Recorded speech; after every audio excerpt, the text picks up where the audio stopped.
Buenas amigos y amigas de la historia, bienvenidos a Mini Biografías Históricas.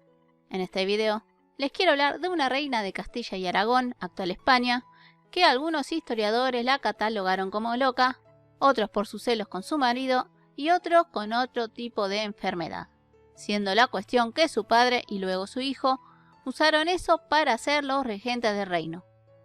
Me refiero a la reina Juana I de Castilla, más conocida como Juana la Loca. Este video es a pedido de Caridad Castillo y Teli Umaya Aseki.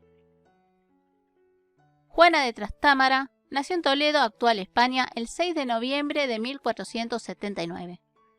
Era hija de Fernando II de Aragón, más conocido como Fernando el Católico, y su madre Isabel I de Castilla, conocida como Isabel la Católica. Juana, desde su nacimiento, no se esperaba que algún día fuera heredera de algún reino, porque tenía un hermano mayor llamado Juan y otra hermana llamada Isabel. Por lo tanto, su educación estuvo orientada a la obediencia al futuro marido y a la religión, todo controlado por sus padres. Aprendería francés y latín, música, danzas y las buenas costumbres en la corte. Juana se convertiría en una mujer muy hermosa, con cabello rubio, piel clara, un rostro ovalado y una nariz fina. Y la costumbre era que los padres no criaban a sus hijos, sino que tenían sus propios criados y profesores. Y era muy raro que hubiera una relación muy estrecha de padres a hijos, a como podría ser en la actualidad. A medida que crecía, su madre Isabel vio con miedo cómo Juana se iba alejando de las costumbres religiosas, como por ejemplo ir a misa o confesarse, a lo cual Isabel trató de ocultarlo y tratar de encaminar su vida, aunque sin mucho éxito. También, como era la costumbre en muchas cortes de Europa, los príncipes y princesas se les arreglaban los matrimonios para obtener aliados políticos como económicos. En el caso de Juana, desde chica, sus padres se plantearon la idea de casarla con el entonces delfín de Francia, Carlos, pero luego fue desestimado. A esto hay que sumarle que los reyes católicos estaban siempre con problemas con ese reino. En 1489, el rey Jacobo IV de Escocia pidió la mano de Juana, pero sus padres no lo veían ventajoso. Y para 1495 se pactaron dos matrimonios con el Sacro Imperio Romano Germánico, donde Juana se casaría con el heredero del imperio Felipe, conocido como Felipe el Hermoso, y el hermano de Juana, el heredero de los reinos Juan, con la hermana de Felipe, Margarita de Austria. En agosto de 1496, Juana parte de Laredo por mar hacia Flandes, actual Bélgica, con una gran flota muy importante para demostrar de alguna forma el poderío de los reyes católicos. Juana fue despedida en el puerto por su madre, sus hermanas y su hermano. Durante el trayecto hubo fuertes tormentas, una de las cuales hizo que Juana y su comitiva permanecieran en Portland, Inglaterra. Y para octubre de 1496, Juana llegaría a su destino, pero no fue recibida por su futuro marido, y no porque él no quisiera, sino porque había disputas con consejeros que veían con malos ojos este casamiento. Juana y Felipe se conocieron el mismo día de la boda, y al verse ambos se agradaron físicamente y parecía que el matrimonio iba a ir bien encaminado. La boda fue el 20 de octubre y Juana se convirtió en duquesa consorte de Borgoña. La pareja al primer tiempo estaba muy bien, había una gran pasión, pero luego Felipe la dejaría de importar su esposa y tendría varias amantes. Y esto Juana no lo tomaría nada bien. Muchas veces, o tal vez en esa época, los celos excesivos se lo tomaba como locura. Juana lo vigilaba a las 24 horas y quería controlarlo todo el tiempo. Juana y Felipe tendrían 2 hijos y 4 hijas. Leonor en 1498, Carlos en el 1500, Isabel en 1501, Fernando en 1503, María en 1505 y Catalina en 1507. Aparte de la infidelidad de Felipe, a Juana le costó acostumbrarse a la corte del imperio, ya que en Castilla era, como decir, más tranquilo, siendo lo más importante el tema religioso. mientras que en Flandes era más desinhibido. El nacimiento de su hijo Carlos se cuenta que hubo una fiesta a la que asistió Juana a pesar de su avanzado embarazo, y según se dice, que Juana dio a luz a su hijo en un retrete y sin nadie al lado, hasta que escucharon sus gritos. Durante los años que Juana estuvo en Flandes, en ningún momento trataría de ir a misa o confesarse, y se sabe porque sus padres mandaban sacerdotes a ese lugar, lo que haría también que la relación no marchara para nada bien. Juana se convierte en heredera al trono de Castilla y Aragón porque su hermano Juan fallece en 1497 sin descendencia, y luego en 1498 su hermana Isabel, que tuvo un hijo llamado Miguel de Paz, pero que moriría en el 1500.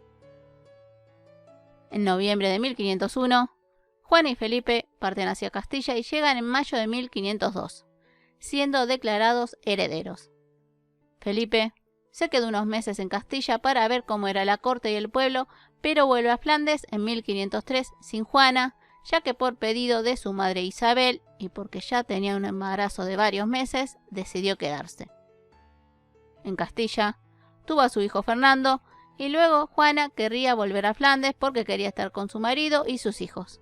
Pero Isabel la convenció de permanecer porque había problemas con Francia y sería muy peligroso ese viaje. Juana aguantó un rato, pero le pidió a su madre regresar, e Isabel prácticamente se lo prohibía.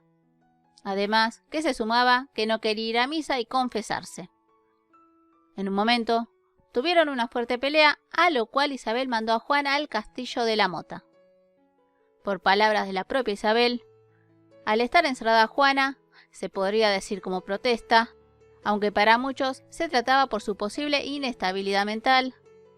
Juana, estando en el patio del castillo en pleno invierno y a la madrugada, estaba descalza y sin ropa de abrigo.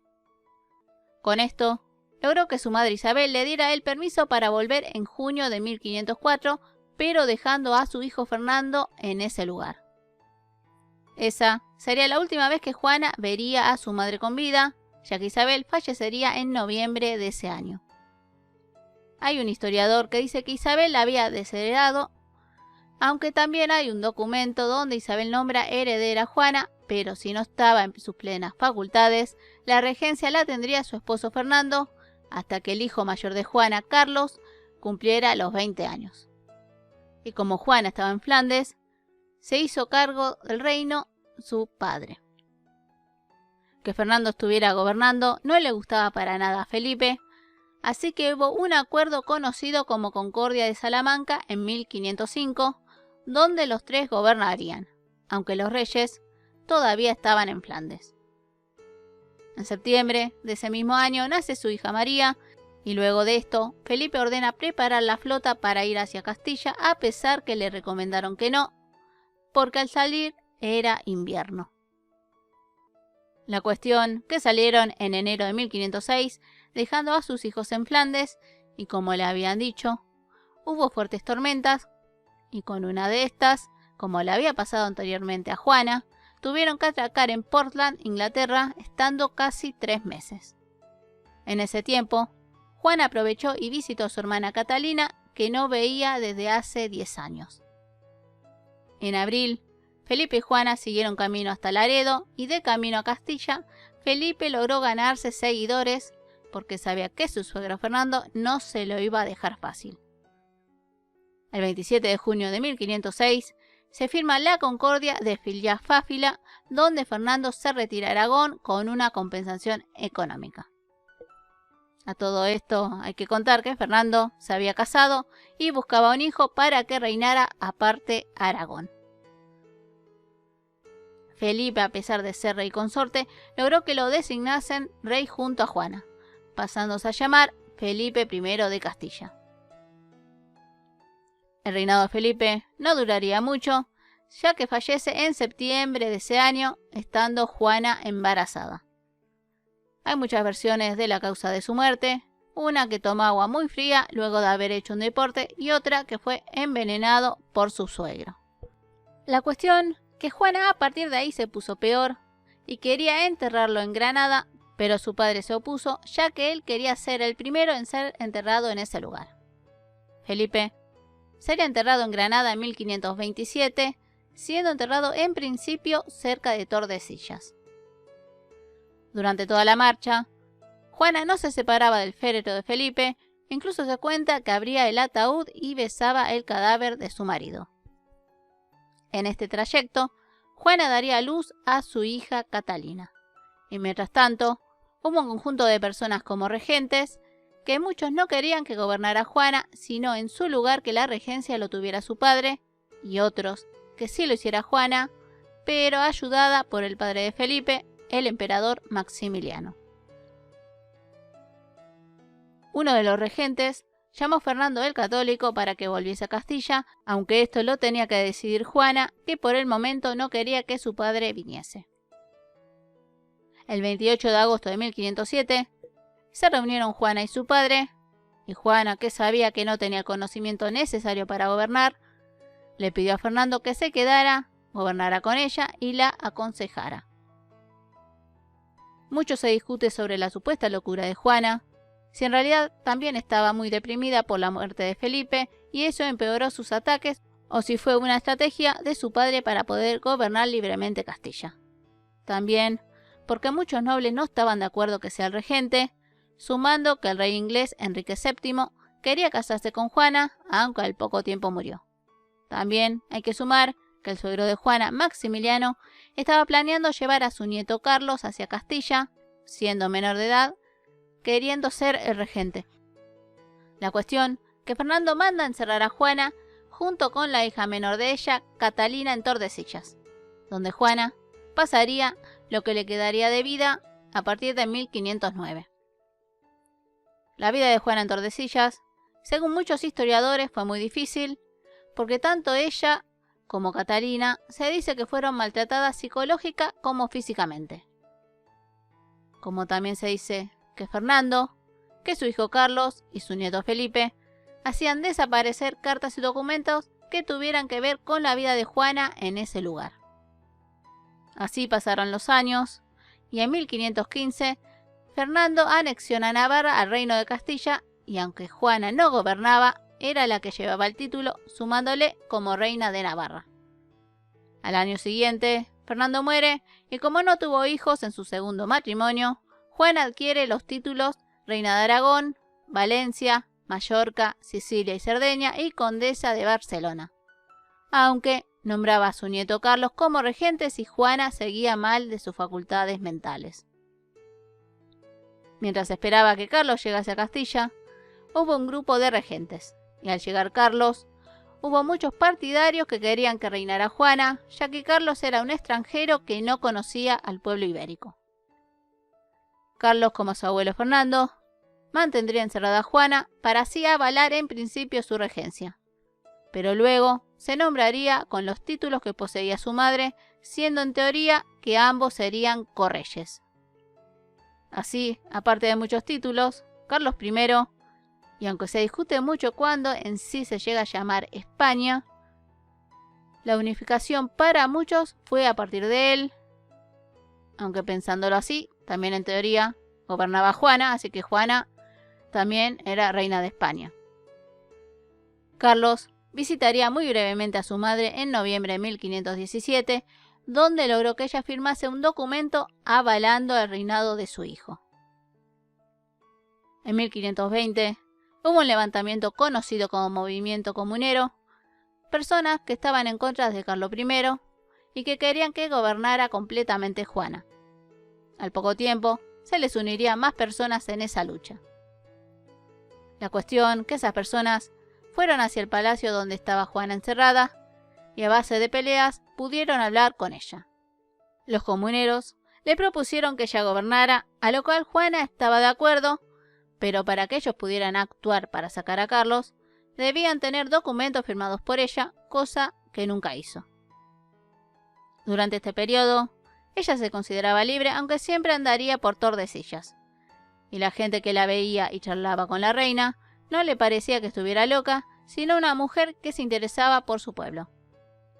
Mientras tanto, Carlos estaba preparando un ejército para aplastar ese levantamiento. A finales de 1520, el ejército imperial llega a Tordesillas y termina con los comuneros. Y otra vez, Juana es encerrada en ese palacio. Ahí, el maltrato aumentaría porque Juana no quería confesarse, a lo cual se cuenta que su hijo Carlos dio la orden de que lo hiciera aunque sea torturándola. En 1525, su depresión aumentaría ya que Carlos había comprometido a Catalina con el rey de Portugal. Así que prácticamente Juana se quedó sola. Pasaron los años y aparte de su depresión se le sumaba su salud física, que llegó un momento en que ya no podía caminar, tampoco quería comer, ni siquiera se peinaba. Juana falleció el 12 de abril de 1555 en ese palacio sin querer confesarse a los 75 años, siendo enterrada junto a su marido en la Capilla Real de Granada. Juana pasó a la historia como Juana la Loca, lo que no sabremos a ciencia cierta si era así, ya que lo que llamaban locura en ese tiempo no es como se la ve en la actualidad. A mi forma de ver, Juana la usaron tanto su marido como su padre y su hijo como un peón para sus propios beneficios, teniendo Juana una muy mala vida. Sí me gustaría decir que desde 1535 sus hijos, hijas y nietos la visitaban seguido, todos ellos creyendo que no solo estaba loca, sino posiblemente endemoniada. Bueno amigos y amigas, espero les haya gustado el video. Si es así, no se olviden su like y de compartirlo. Y si desean alguna biografía, solo me dejan un comentario. Les mando un fuerte abrazo y nos vemos en el próximo video. Besos.